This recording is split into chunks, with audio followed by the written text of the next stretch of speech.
ইরানের ইস্পাহানে নতুন করে হামলা ইসরায়েলের। ক্ষেপণাস্ত্র হামলায় ইসরায়েলের মস্তিষ্ক গুঁড়িয়ে দিল ইরান।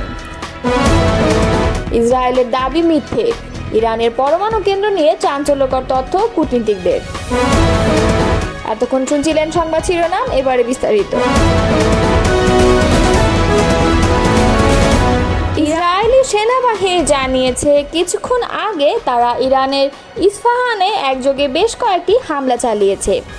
আল জাজিরার খবরে একথা জানিয়ে বলা হয়েছে, শহরটির বিভিন্ন জায়গা থেকে ধোঁয়ার কুণ্ডলী উঠতে দেখা গেছে। চীনের প্রেসিডেন্ট শি জিনপিং মঙ্গলবার বলেছেন তিনি ইরানের উপর ইসরায়েলের সামরিক হামলা দেখে গভীরভাবে উদ্বিগ্ন।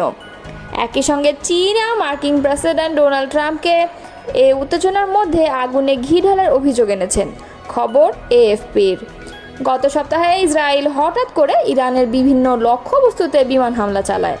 ইরান যেন পারমাণবিক অস্ত্র অর্জন না করতে পারে এর দাবিতে এই হামলা করা হয়।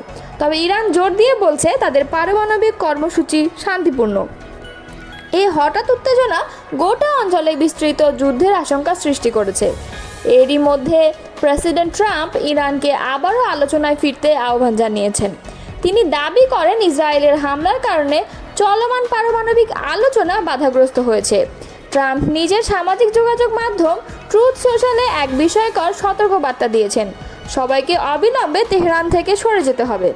চীন এই মন্তব্যের কঠোর সমালোচনা করে বলেছেন এ ধরনের উস্কানিমূলক বার্তা এই অঞ্চলকে আরও অস্থিতিশীল করে তুলতে পারে। মধ্য ইসরায়েলের রেহোভতে অবস্থিত ওয়েজম্যান বিজ্ঞান ইনস্টিটিউট। বহু বছর ধরে এটি ইসরায়েলের সামরিক গবেষণার কেন্দ্র হিসেবে পরিচিত। সোমবার রাতে ইরানের এক ক্ষেপণাস্ত্র হামলায় প্রতিষ্ঠানটি ব্যাপকভাবে ক্ষতিগ্রস্ত হয়েছে। ইরান এই হামলাকে তাদের বেসামরিক নাগরিকদের ওপর পরিচালিত ইসরায়েলি হামলার জবাব হিসেবে ব্যাখ্যা করেছে। ইসরায়েলের হিব্রু ভাষার প্রভাবশালী সংবাদ মাধ্যম হারেজ গ্রুপের আওতাধীন দৈনিক দ্য মার্কার জানিয়েছে প্রতিষ্ঠানটির একাধিক ভবনে সরাসরি আঘাত লাগে এবং একটি গুরুত্বপূর্ণ গবেষণা কমপ্লেক্স সম্পূর্ণভাবে আগুনে পুড়ে ছাই হয়ে গেছে।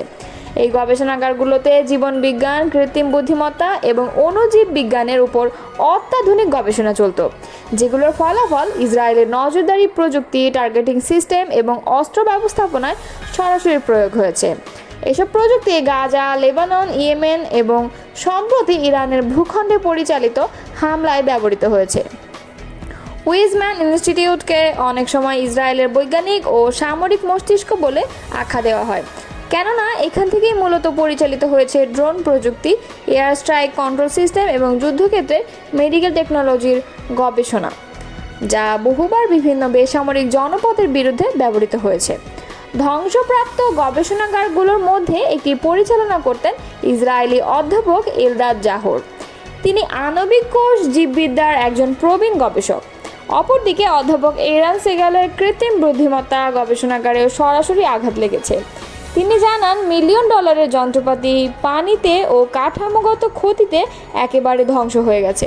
তার গবেষণাগার মূলত যুদ্ধক্ষেত্রে রিয়েল টাইম সিদ্ধান্ত গ্রহণ ও নজরদারি অ্যালগরিদম উন্নয়নে কাজ করত। ইসরায়েলি গণমাধ্যমে প্রকাশিত ছবিগুলোতে দেখা গেছে আগুনে পুড়ে যাওয়া ল্যাবের ভেতর ধসে পড়া মেঝে, পুড়ে যাওয়া বৈদ্যুতিক লাইন ও সম্পূর্ণভাবে ক্ষতিগ্রস্ত কাঠামো।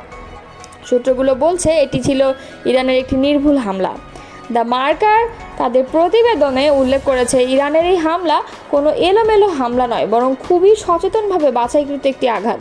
কারণ এই ইনস্টিটিউটটি বহু বছর ধরে সামরিক গবেষণাকে বৈজ্ঞানিক ছদ্মবেশে চালিয়ে আসছিল। বিশ্লেষকদের মতে ইরানের এই হামলা ইসরায়েলের পারমাণবিক বিজ্ঞানীদের হত্যার প্রতিশোধ হিসেবেও দেখা যেতে পারে। অপূরণীয় ক্ষতি। গবেষণাগার অধ্যাপক শ্যারল ফ্লেইশম্যান বলেন, লাইফ সায়েন্সের গবেষণাগারগুলোতে এমন সব উপাদান থাকে যেগুলো সংগ্রহ ও সংরক্ষণ করতে বহু বছর লাগে। এগুলো ধ্বংস হয়ে গেলে তা আর ফিরে পাওয়া যায় না। অপর গবেষক অধ্যাপক অরেন শুলদিনার বলেন, মনে হচ্ছে যেন গোটা ল্যাবটাই বাতাসে মিলিয়ে গেছে। এটি পুরোপুরি পুনর্গঠন করতে কমপক্ষে 2 বছর সময় লাগবে বলে উল্লেখ করেন তিনি। বিশ্লেষকরা বলছেন এই হামলার মাধ্যমে ইরান একটি স্পষ্ট বার্তা দিয়েছে, তা হলো ইসরায়েলি দখলদারিত্বের গবেষণার প্রতিষ্ঠানগুলো যখন যুদ্ধযন্ত্রে রূপান্তরিত হয় তখন সেগুলো আর নিরীহ থাকে না। এমন দ্বৈত পরিচয় আর বিনা প্রতিক্রিয়া চলতে দেওয়া যাবে না। ইরানের পরমাণু কর্মসূচিকে ধ্বংস করার জন্য বদ্ধপরিকর ইসরায়েল। তারা মনে করে ইরান পরমাণু বোমার অধিকারী হলে তা ইসরায়েল রাষ্ট্রের অস্তিত্বকে হুমকির মুখে ফেলবে, আর এজন্য ইরানের বিরুদ্ধে সরাসরি সামরিক সংঘাতের ঝুঁকি নিতেও দ্বিধা করেনি তারা।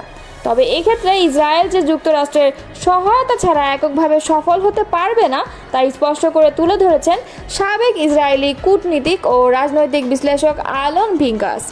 আল জাজিরাকে দেয়া এক সাক্ষাৎকারে তিনি বলেন, ইসরায়েল একা ইরানের পারমাণবিক সামরিক অবকাঠামো ধ্বংস করতে সক্ষম নয়। এর জন্য প্রয়োজন বিশেষ ধরনের বাংকার, ধ্বংসকারী বোমা, ভারী বোমারু বিমান এবং উন্নত ডেলিভারি সিস্টেম, যেগুলো কেবল যুক্তরাষ্ট্রেই আছে। বিশেষত ইরানের দক্ষিণে অবস্থিত ফোর্ডো ইউরেনিয়াম সমৃদ্ধকরণ কেন্দ্রকে ধ্বংস করাকে ইসরায়েল বড় পুরস্কার হিসেবে বিবেচনা করছে, কারণ এটি পর্বতগাত্রের নিচে নির্মিত এবং বিমান হামলার বিরুদ্ধে সুরক্ষিতভাবে গড়া। তাই ইসরায়েল যতই সফলতা দাবি করুক, এই কেন্দ্র ধ্বংস করা যে ততটা সহজ নয় তা ভালোভাবেই জানেন ইসরায়েলি জেনারেলরা। পিঙ্কাস বলেন, এই কারণেই নেতানিয়াহু বারবার প্রেসিডেন্ট ট্রাম্পকে সরাসরি যুক্ত করার চেষ্টা করেছেন, কারণ ইসরায়েল জানে শুধু এখনকার হামলায় কিছুটা প্রতীকী লাভ হলেও পরমাণু হুমকি দূর হবে না। এই জটিল ও গভীর স্থাপনার বিরুদ্ধে কার্যকর হামলা চালানো যুক্তরাষ্ট্রের অংশগ্রহণ ছাড়া সম্ভব নয়। বর্তমান পরিস্থিতিতে ইরান ও ইসরায়েলের মধ্যকার উত্তেজনা মধ্যপ্রাচ্যের নিরাপত্তা কাঠামোকে হুমকির মুখে ফেলেছে। ইরান তার পরমাণু কর্মসূচির পাশাপাশি আঞ্চলিক মিত্রদের মাধ্যমে প্রভাব বিস্তারে অব্যাহত রেখেছে। ইসরায়েল অনেকদিন ধরেই যুক্তরাষ্ট্র ও পশ্চিমা বিশ্বকে বোঝাতে চাইছে, ইরান যদি পরমাণু অস্ত্রে সক্ষম হয় তাহলে শুধু ইসরায়েল নয়, গোটা অঞ্চলের স্থিতিশীলতায় ধ্বংস হবে। তবে বিশেষজ্ঞরা মনে করছেন, ফোর্ডোর মতো স্থাপনা ধ্বংস করা সাধারণ অস্ত্রের মাধ্যমে সম্ভব নয়, ফলে যুক্তরাষ্ট্রের সহায়তা ছাড়া এই লক্ষ্যে পৌঁছানো কার্যত অসম্ভব। এদিকে প্রেসিডেন্ট ডোনাল্ড ট্রাম্প অবস্থান এখনও অস্পষ্ট। তার প্রশাসনের পক্ষ থেকে প্রতিদিনই ভিন্ন ভিন্ন বার্তা আসছে। এদিকে কূটনৈতিক সমাধানের ইঙ্গিত, অন্যদিকে ইরানকে হুঁশিয়ারি। এই দ্বৈত বার্তায় মার্কিন নীতিতে বিভ্রান্তি তৈরি করছে। পিঙ্কাস বলেন, যদি উত্তেজনা প্রশমিত হয় সেটা যুক্তরাষ্ট্রের মধ্যস্থতায় হবে, কিন্তু বর্তমানে হোয়াইট হাউস পরিস্থিতিকে যেভাবে সামলাচ্ছে তা থেকে নিশ্চিত হওয়া যাচ্ছে না তারা কী পথে এগোবে।